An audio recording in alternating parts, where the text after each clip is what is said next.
रहे किसान, बदलते भारत की शान।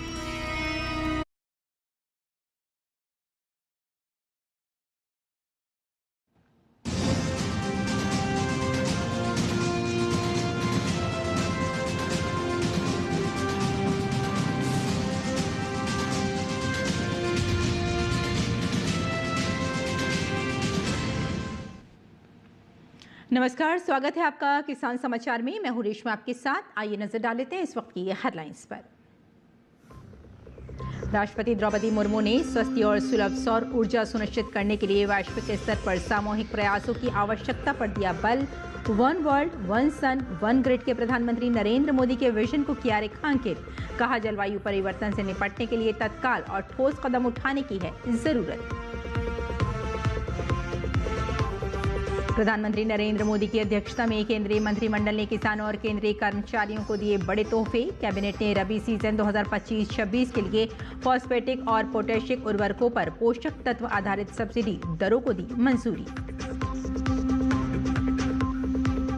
केंद्रीय कृषि मंत्री शिवराज सिंह चौहान ने खाद सब्सिडी के लिए 38,000 करोड़ रुपए जारी करने के फैसले पर किसानों की ओर से केंद्र सरकार का जताया आभार। शिवराज सिंह मंगलवार को कृषि भवन में साप्ताहिक समीक्षा बैठक को कर रहे थे संबोधित। देश में मत्स्य उत्पादन बढ़ाने और मछुआरा समुदाय की आय में बेहतरी लाने के लिए सहकारिता मंत्रालय लगातार उठा रहा है कदम।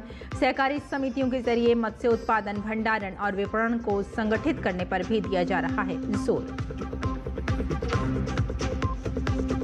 भीषण चक्रवाती तूफान मोन्था कमजोर होकर चक्रवाती तूफान में बदला। प्रभावित इलाकों में भारी बारिश का दौर। तेज हवाओं ने कई क्षेत्रों में पहुंचाया काफी नुकसान। आंध्र प्रदेश के कोनासीमा जिले में केले की खेती पूरी तरह नष्ट। राहत एवं बचाव के लिए टीमें मुस्तैद।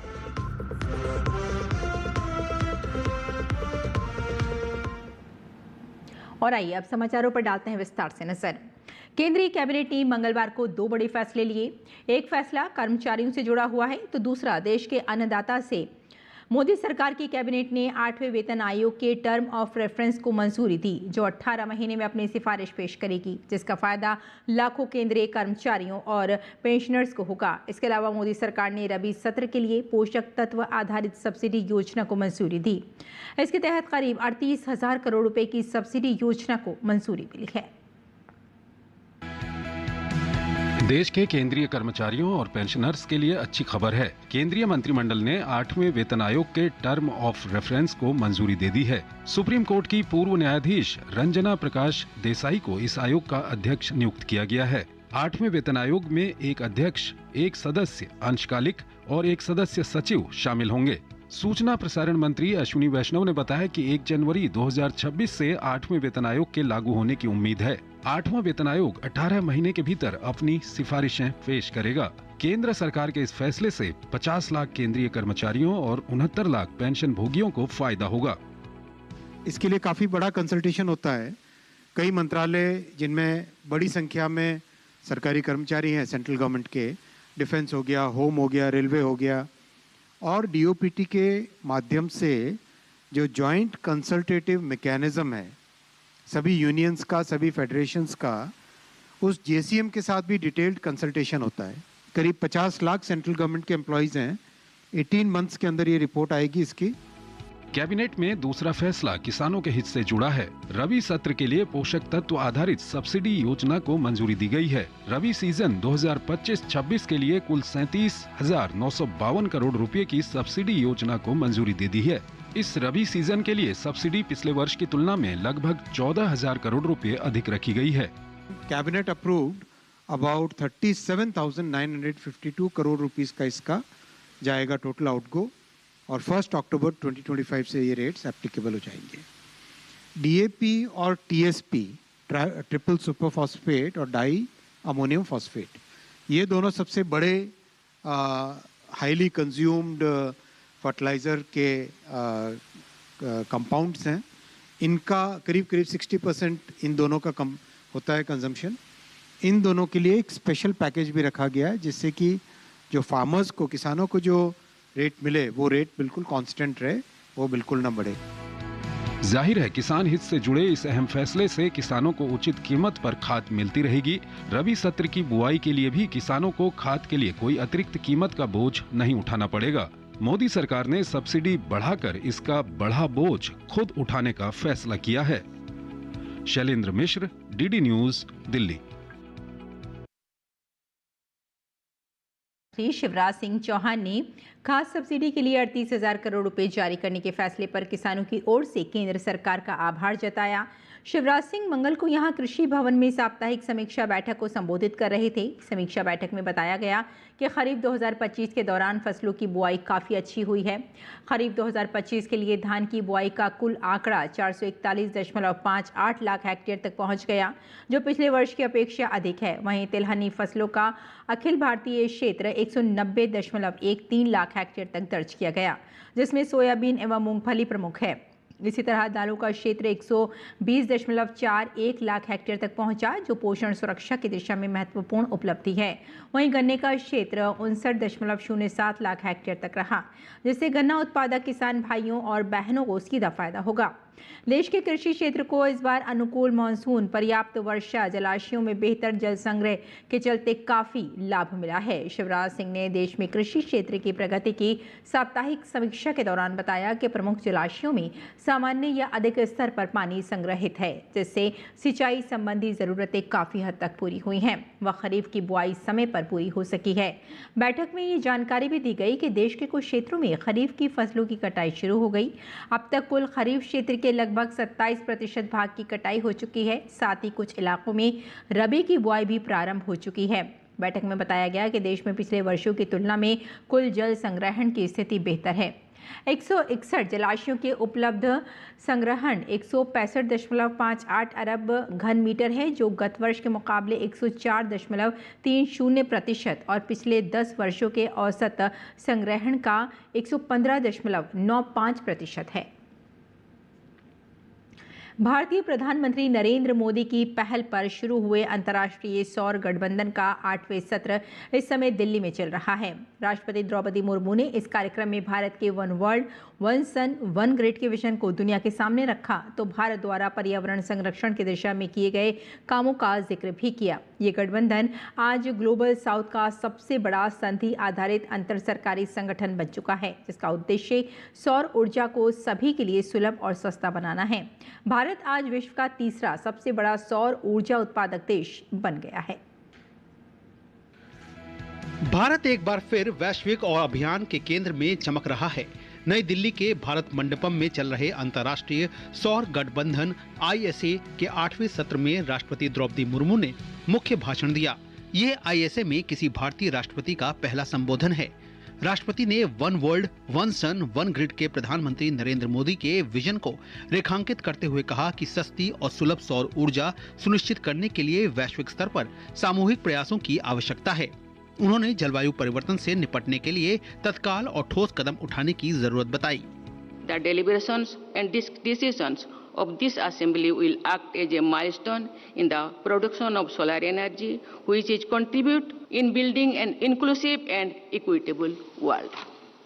Together, let us strive for a brighter, greener and more inclusive future.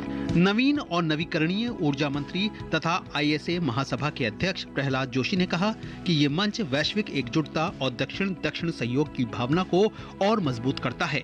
वहीं ISA के महानिदेशक आशीष खन्ना ने बताया कि दुनिया ने पिछले 2 वर्षों में ही 1000 गीगावाट नई सौर क्षमता जोड़ी है, जो इस तेजी से बढ़ती सौर क्रांति का प्रमाण है, जिसकी अगुवाई ग्लोबल साउथ कर रहा है।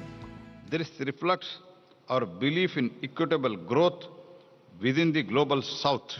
This 8th assembly reaffirms our shared determination to make solar energy a true global public good, ensuring no community or country is left behind.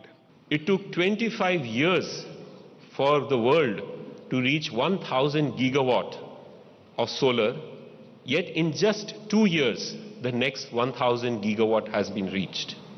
Bharat और फ्रांस द्वारा कॉप 21 में शुरू किया गया ये गठबंधन आज ग्लोबल साउथ का सबसे बड़ा संधि आधारित अंतर सरकारी संगठन बन चुका है, जिसका उद्देश्य सौर ऊर्जा को सभी के लिए सुलभ, सस्ती और विश्वसनीय बनाना है। भारत आज विश्व का तीसरा सबसे बड़ा सौर ऊर्जा उत्पादक देश है। देश ने अपनी कुल स्थापित क्षमता का 50% हिस्सा गैर जीवाश्म स्रोतों से हासिल कर लिया है, वो भी अपने 2030 के लक्ष्य से पूरे 5 वर्ष पहले। ISA के मंच के जरिए भारत PM सूर्य घर मुफ्त बिजली योजना और PM कुसुम जैसी सफल पहलों को अफ्रीका और छोटे द्वीपीय देशों में लागू करने में मदद कर रहा है। ये योजनाएं सौर समाधान के जरिए घरों को रोशनी, किसानों को सशक्तिकरण और विकास को गति दे रही हैं। इस वर्ष की महासभा में 125 सदस्य और हस्ताक्षरकर्ता देशों के मंत्री, नीति निर्माता और साझेदार शामिल हो रहे हैं, जो ब्राजील में होने वाले कॉप 30 से पहले सौर सहयोग पर वैश्विक संकल्प को और मजबूत करेंगे। अक्षय डोंगरे के साथ तपस भट्टाचार्य की रिपोर्ट, DD न्यूज। देश में मत्स्य उत्पादन बढ़ाने और मछुआरा समुदाय की आय में बेहतरी लाने के लिए सहकारिता मंत्रालय लगातार कदम उठा रहा है। सहकारी समितियों के जरिए मत्स्य उत्पादन, भंडारण और विपणन को संगठित करने पर जोर भी दिया जा रहा है। इस क्षेत्र में और कौन कौन से कदम उठाए जा रहे हैं, आइए जानते हैं शमीम अख्तर की हमारे सहयोगी इस रिपोर्ट में। भारत में मछली पालन सिर्फ आजीविका का साधन नहीं बल्कि ग्रामीण अर्थव्यवस्था की रीढ़ भी बनता जा रहा है। इस दिशा में सहकारिता मंत्रालय की भागीदारी ने नई ऊर्जा भर दी है। सहकारी समितियों के जरिए मत्स्य उत्पादन, भंडारण और विपणन को संगठित करने पर जोर दिया जा रहा है। प्रधानमंत्री मत्स्य संपदा योजना के तहत अब तक लाखों मछुआरों को आधुनिक सुविधाओं से जोड़ा जा चुका है। मत्स्य पालन के लिए केंद्र सरकार के ढेर सारे कार्यक्रमों का ही नतीजा है कि जहां 2014-15 में भारत का कुल मत्स्य संपदा का उत्पादन 102 लाख टन था, वो आज बढ़कर 195 लाख टन तक पहुंच गया है। घरेलू उत्पादन 67 लाख टन था, जो अब 147 लाख टन हो गया है। मीठे पानी में मत्स्य पालन 119% की बढ़ोतरी के साथ 67 लाख टन से 147 लाख टन हो गया है, जबकि समुद्री उत्पादन 35 लाख टन से बढ़कर 48 लाख टन हो गया है। मछुआरों की सहायता के लिए सहकारिता मंत्रालय की इसी भागीदारी को बढ़ाते हुए केंद्रीय सहकारिता मंत्री अमित शाह ने मुंबई में प्रधानमंत्री मत्स्य संपदा योजना के अंतर्गत गहन सागरीय मत्स्य नौकाओं का लोकार्पण किया और मछुआरों को मछली पकड़ने के ट्रॉलर्स दिए। ये ट्रॉलर 25 दिन तक गहरे समुद्र में रह सकेंगे और 20 टन तक मछलियां ढो सकेंगे। इस अवसर पर उन्होंने कहा कि मत्स्य क्षेत्र में सहकारिता गरीब मछुआरों की समृद्धि का माध्यम बनेगी और इससे आने वाले दिनों में भारत की मत्स्य संपदा संभावनाओं का दोहन करने की क्षमता भी बढ़ेगी। उन्होंने कहा कि चाहे दूध उत्पादन हो, चीनी उद्योग हो या मत्स्य पालन क्षेत्र, मजदूर वर्ग और गरीबों को लाभ सीधे पहुंचाने का एकमात्र तरीका सहकारिता ही है। सहकारिता मत्स्य पालन में भी हमारे मत्स्य पालन करने वाले सभी भाइयों बहनों के जीवन का आधार बने, इस दिशा में हम आगे बढ़ रहे हैं। ये ट्रॉलर में जो मच्छीमारी करेगा उसका पूरा मुनाफा कोऑपरेटिव बेसिस पर हर मच्छीमार के घर में पहुंचेगा। ये बहुत बड़ी बात। सहकारिता के माध्यम से मत्स्य पालन क्षेत्र में पारदर्शिता, संसाधनों की समान पहुंच और किसानों की आमदनी बढ़ाने का काम किया जा रहा है। यह सहकारिता ही की ताकत है कि जिससे मत्स्य क्षेत्र में विकास की नई लहर उठ रही है। विशेषज्ञ बताते हैं कि आने वाले वर्षों में इसका असर देश की अर्थव्यवस्था और ग्रामीण रोजगार दोनों पर साफ दिखाई पड़ेगा। शमीम अख्तर, किसान समाचार। और आंध्र प्रदेश में बनी चक्रवाती तूफान मोन्था अब कमजोर हो चुका है। अगले 6 घंटों में इसके और कमजोर होने की संभावना है, जिससे ओडिशा के कई हिस्सों में सिर्फ हल्की बारिश होने की उम्मीद है। मौसम विभाग के अनुसार ये तूफान लगभग 15 किलोमीटर प्रति घंटे की रफ्तार से उत्तर पश्चिम दिशा की ओर बढ़ रहा है। मोन्था जैसे जैसे आगे बढ़ेगा और कमजोर होता रहेगा। ओडिशा में इसका प्रभाव बहुत कम दिखेगा। आंध्र प्रदेश के तटीय इलाकों और तेलंगाना से होते हुए उत्तर पश्चिम की ओर बढ़ने के दौरान चक्रवात मोन्था कमजोर होकर दबाव के क्षेत्र में बदल सकता है। मोन्था के प्रभाव में कोरापुट, मलकानगिरी, गंजम, गजपति, सुंदरगढ़, क्योंझार, बालासोर, मयूरभंज, कालाहांडी, नयागढ़, नवरंगपुर और भद्रक जिलों में 55 से 60 मिलीमीटर तक बारिश हो सकती है। साथ ही कुछ स्थानों पर तेज हवाएं भी चल सकती हैं। और चक्रवाती तूफान मोन्था अब कमजोर हो गया है, लेकिन इसके शुरुआती प्रकोप से भारी बारिश और तेज हवाओं ने कई क्षेत्रों में काफी नुकसान पहुंचाया। आंध्र प्रदेश के कोनासीमा जिले में बारिश और तेज हवाओं से केले की खेती पूरी तरह से नष्ट हो गई है। कोनासीमा जिले में केले और पपीते की खेती होती है, लेकिन मोन्था चक्रवात ने इसे पूरे इलाके की खेती को तहस नहस कर दिया है। केंद्र सरकार ने भावांतर योजना के तहत सोयाबीन खरीदी के प्रस्ताव को मंजूरी दी है। इस अवसर पर मध्य प्रदेश के किसान कल्याण एवं कृषि विकास मंत्री ऐदल सिंह कंषाना ने केंद्र सरकार का आभार व्यक्त किया है। उन्होंने बताया कि कृषि विभाग द्वारा केंद्र सरकार को 26,49,000 मीट्रिक टन का प्रस्ताव भेजा गया था, जिसे भारत सरकार द्वारा यथावत स्वीकृत करने की सहमति व्यक्त की गई है। कृषि मंत्री कंषाना ने कहा कि जब मंडियों एवं बाजारों में किसानों को उनकी फसल का मूल्य न्यूनतम समर्थन मूल्य से न मिले, तो ये सुनिश्चित करने के लिए सरकार ने भावांतर योजना लागू की है। गौरतलब है कि इस वर्ष खरीफ 2025 में सोयाबीन का मंडी भाव न्यूनतम समर्थन मूल्य से कम है, इसलिए किसानों को होने वाले नुकसान से बचाने के लिए मुख्यमंत्री डॉक्टर मोहन यादव द्वारा प्रदेश में भावांतर योजना लागू की गई, ताकि किसानों को किसी प्रकार की हानि न हो और उन्हें उपज का वाजिब दाम प्राप्त हो सके। कृषि मंत्री ने कहा कि प्रदेश में सोयाबीन में भावांतर योजना के तहत किसानों का पंजीयन 3 अक्टूबर से 17 अक्टूबर 2025 तक किया गया है, जिसमें 9,36,000 किसानों ने अपना पंजीयन कराया है। पंजीकृत किसानों की भूमि का रकबा 22,64,000 हेक्टेयर है। भावांतर योजना में 24 अक्टूबर 2025 से 15 जनवरी 2026 तक सोयाबीन का विक्रय निर्धारित है। प्रदेश में सोयाबीन की बिक्री के लिए लागू की गई भावांतर योजना में 9,36,352 किसानों ने पंजीयन कराया है। सोयाबीन का विक्रय 24 अक्टूबर से प्रारंभ हुआ है, जो 15 जनवरी 2026 तक किया जाएगा। उत्तर प्रदेश के जनपद औरैया में धान व बाजरा खरीद को लेकर प्रशासन ने पूरी तैयारी कर ली है। जिला अधिकारी डॉक्टर इंद्रमणि त्रिपाठी ने बताया कि क्रय एजेंसियों, केंद्र प्रभारियों व मिलर्स के साथ बैठक कर 1 नवंबर से हर हाल में खरीद शुरू करने के निर्देश दिए गए हैं। उन्होंने कहा कि किसानों को किसी भी स्तर पर परेशानी न हो, इसके लिए सभी अधिकारी केंद्रों पर समय से उपस्थित रहें और किसानों से मधुर व्यवहार बनाए रखें। डीएम ने स्पष्ट चेतावनी दी कि लापरवाही या किसानों से धन उगाही की शिकायत मिलने पर जिम्मेदारों के खिलाफ कठोर कार्रवाई की जाएगी। उन्होंने पराली न जलाने की अपील करते हुए किसानों से कहा कि एक ट्रॉली पराली गौशाला को दें और बदले में गोबर की खाद प्राप्त करें, जिससे खेत व पर्यावरण दोनों को लाभ होगा। उन्होंने उप जिला अधिकारियों को किसान पंजीकरण व सत्यापन कार्य को प्राथमिकता पर पूर्ण करने और खरीदे गए अनाज का त्वरित भुगतान सुनिश्चित करने के निर्देश दिए। पिछले वर्ष जिले 26 केंद्रों पर 4,244 किसानों से 32,326.41 मीट्रिक टन धान खरीदा गया। इस बार 24 केंद्र संचालित किए जाएंगे और अब तक 456 किसानों ने पंजीकरण कराया है। बाजरा खरीद में अब तक 14 केंद्रों पर 30 किसानों से 946 क्विंटल खरीद हो चुकी है। और आइए अब जान लेते हैं देश भर की मंडियों का भाव।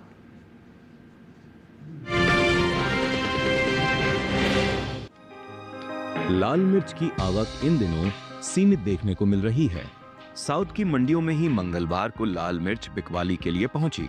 तमिलनाडु की अन्ना नगर मंडी में लाल मिर्च के भाव की बात करें तो एगमार्कनेट के मुताबिक 27 अक्टूबर को लाल मिर्च का दाम था 20,000 रुपए। 28 अक्टूबर को इसकी कीमत में कोई बदलाव देखने को नहीं मिला और लाल मिर्च 20,000 रुपए पर बनी रही। इसी तरह राज्य की अम्बत्तूर मंडी में 27 और 28 अक्टूबर को लाल मिर्च बिना किसी फेरबदल के 18,000 रुपए पर बिकी। वहीं बात रासीपुरम मंडी की करें तो यहाँ बीते सोमवार को लाल मिर्च का भाव था 15,000 रुपए। मंगलवार के दिन इसके सौदों में कोई उठापटक नहीं हुई और लाल मिर्च 15,000 रुपए पर बनी रही। भारतीय मसाला बोर्ड की ओर से हाल ही में देश से होने वाले मसालों के निर्यात पर एक रिपोर्ट जारी की गई है, जिसके मुताबिक भारत से होने वाला लाल मिर्च का निर्यात साल 2024-25 के दौरान बीते 4 सालों के उच्च स्तर पर पहुंच गया है। भारतीय लाल मिर्च की मांग पश्चिमी देशों से ज्यादा देखने को मिली है। लाल मिर्च के बीते 5 सालों के निर्यात आंकड़ों पर नजर डालें तो भारतीय मसाला बोर्ड की ओर से हाल ही में जारी ताजा आंकड़ों के मुताबिक साल 2019-20 के दौरान भारत से होने वाला लाल मिर्च का निर्यात 4,96,000 टन का रहा था, जिसमें साल 2020-21 के दौरान बढ़त देखने को मिली और लाल मिर्च का निर्यात 1,53,815 टन बढ़कर 6,49,815 टन पर पहुंच गया। जबकि साल 2021-22 के दौरान लाल मिर्च के निर्यात में कमी देखने को मिली और निर्यात 5,57,144 टन पर आ गया। साल 2022-23 की बात करें तो उस साल लाल मिर्च के निर्यात में कुछ कमी दर्ज की गई और लाल मिर्च का निर्यात 5,16,177 टन पर आ गया।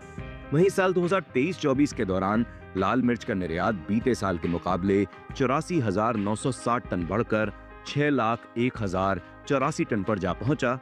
वहीं बात साल 2024-25 की करें तो इस साल भारत से होने वाले लाल मिर्च के निर्यात ने पिछले 4 सालों का रिकॉर्ड तोड़ा और निर्यात का यह आंकड़ा 7,15,506 टन के पार जा पहुंचा है। यानी साल 2024-25 के दौरान भारत से होने वाले लाल मिर्च के निर्यात में पिछले साल के मुकाबले 1,14,422 टन की बढ़ोतरी हुई। बता दें कि मिर्च भारत की प्रमुख मसाला फसल है। देश के आंध्र प्रदेश, कर्नाटक, महाराष्ट्र, उड़ीसा, तमिलनाडु, मध्य प्रदेश, पश्चिम बंगाल और राजस्थान में प्रमुख रूप से मिर्च की अच्छी पैदावार देखने को मिलती है, जिनसे कुल उपज का तकरीबन 80% भाग प्राप्त होता है।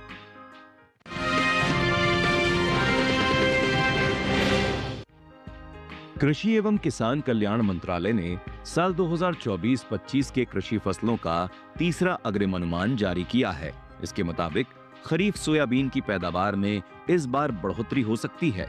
अनुमान है कि साल 2024-25 में खरीफ सोयाबीन की पैदावार 151.80 लाख टन तक पहुंच सकती है, जबकि पिछले साल यह पैदावार 130.62 लाख टन रही थी। माना जा रहा है कि इस बढ़ी हुई पैदावार का असर सोयाबीन के बाजार भाव पर भी दिखाई दे सकता है। फिलहाल मंडियों में सोयाबीन की आवक सामान्य बनी हुई है।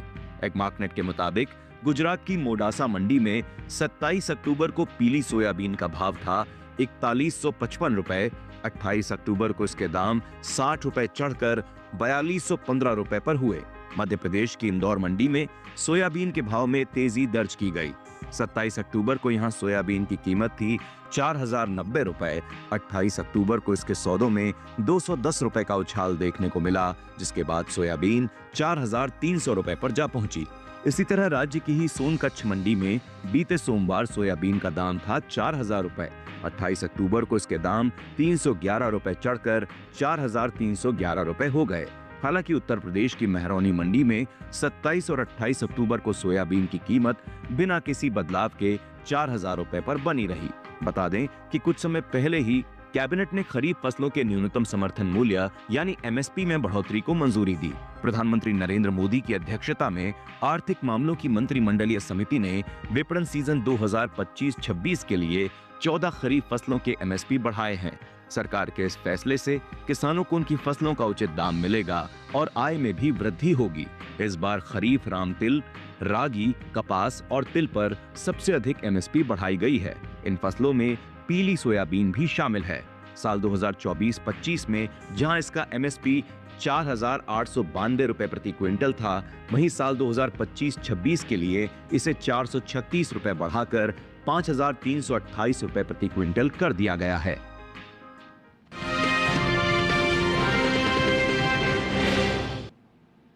और किसान इस मौसम में कैसे रखें अपनी खेती का ख्याल, आइए जान लेते हैं। नमस्कार, आप देख रहे हैं डीडी किसान। मैं हूं एआई कृष और आज हम भारत के विभिन्न राज्यों में होने वाली खेती किसानी से संबंधित सलाहों के बारे में पूरी जानकारी देंगे। जम्मू कश्मीर के उपोष्ण कटिबंधीय इलाकों के किसान मूंग की पकी फलियों की तुड़ाई कर लें। यहां इस समय सरसों की बुवाई की जा सकती है। जम्मू कश्मीर में ही किसान फूल गोभी, पत्ता गोभी और ब्रोकली के नए पौधों का रोपण भी कर लें। जम्मू कश्मीर के शीतोष्ण इलाकों में किसान गेहूं, मसूर और सरसों की बुवाई के लिए खेत तैयार कर लें। हिमाचल प्रदेश के मध्य पर्वतीय उपार्द्र इलाकों में इस समय मेथी, धनिया, मूली, गाजर और चुकंदर की बुवाई की जा सकती है। हिमाचल प्रदेश के उष्ण कटिबंधीय इलाकों के किसान पालक और मेथी की बुवाई कर लें। यहाँ के मध्य पहाड़ी इलाकों में किसान ब्रोकली और गोभी की नर्सरी लगा सकते हैं। वहीं हिमाचल प्रदेश के उच्च पर्वतीय उप शीतोष्ण आर्द्र इलाकों में किसान मक्का और सेब की पकी पौध की कटाई और तुड़ाई का काम कर लें। यहाँ इस समय लहसुन और मटर की बुवाई की जा सकती है।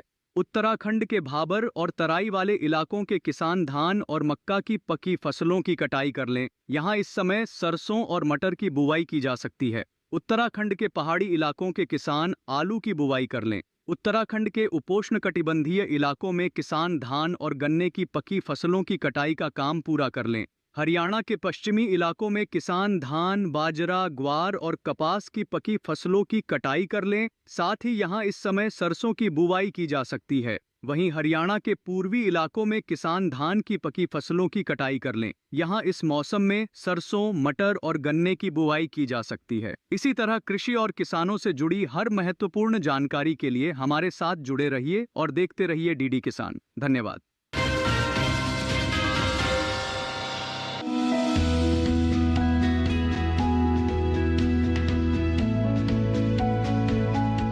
टमाटर के लिए जीवांश वाली बलुई दोमट और दोमट मिट्टी इसके लिए ज्यादा उपयुक्त होती है।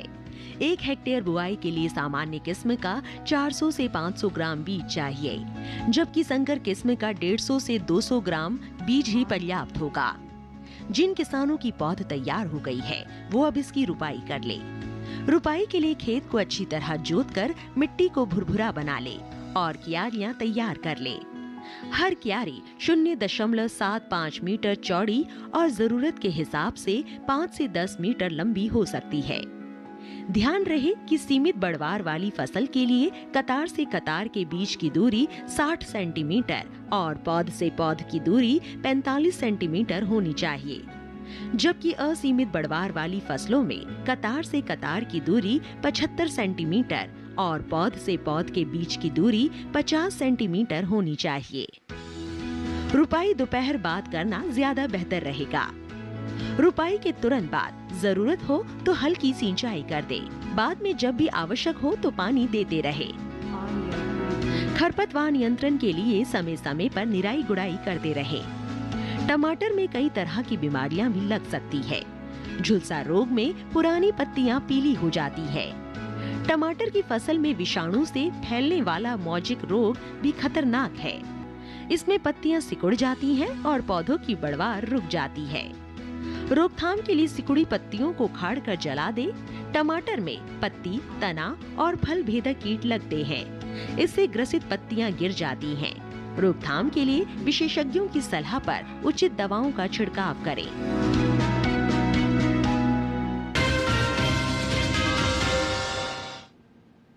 और खेती किसानी के साथ साथ आइए नजर डाल लेते हैं कुछ और महत्वपूर्ण खबरों पर। खास खबर में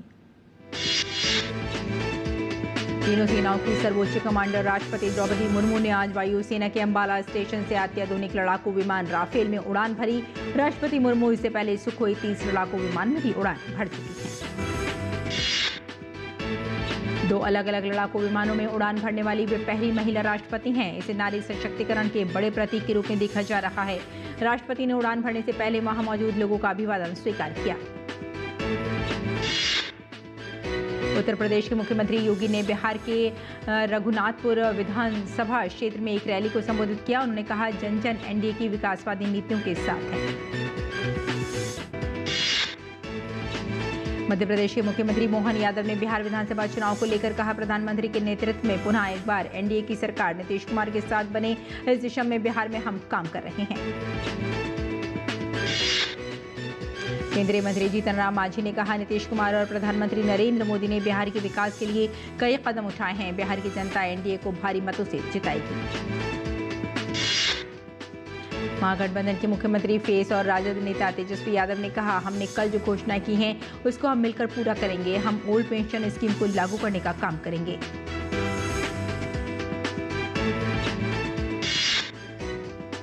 वीआईपी के संस्थापक और महागठबंधन की तरफ से बिहार के उप मुख्यमंत्री उम्मीदवार मुकेश सहनी ने एनडीए गठबंधन के पास अपना कोई विजन नहीं है, विजन की नकल कर रहे हैं। तो किसान समाचार में फिलहाल इतना ही। अनुमति दी, नमस्कार।